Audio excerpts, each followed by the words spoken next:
All right, now in the quick fire questions. What are you reading just now? Well, I've been reading this book, which is probably going to come up backwards on the screen. I don't know why that happens, but this is called The Reenchantment of the World by Morris Berman, and it's a really fascinating book.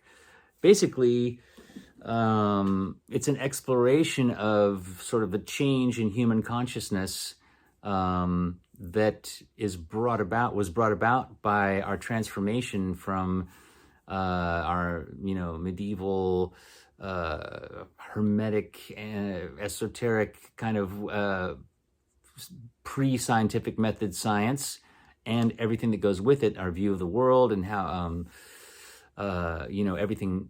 We lived in a world where everything was alive according to most people's belief systems back then, which is, still exists in one narrow branch of philosophy called panpsychism, that consciousness is, there's a little bit of consciousness in every atom, and it just adds up to a greater whole in a human being. But anyway, along came our scientific, mechanistic view of the world, our materialist view of the world that started with the Renaissance and developed in there.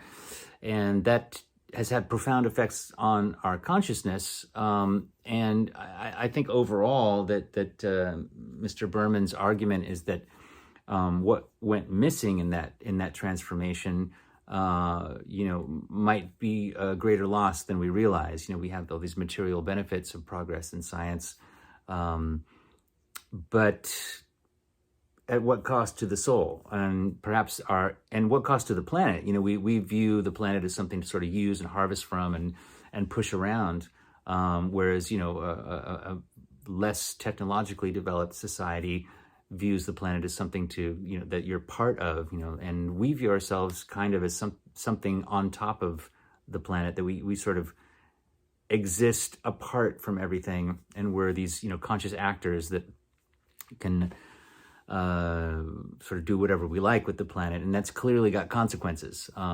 So this has implications through the development of capitalism and all of this, and he covers a lot of ground, and it's a really interesting book, and it was written quite a while ago. I think this was written in the 1980s, but it is very relevant, I think, and very interesting at any point.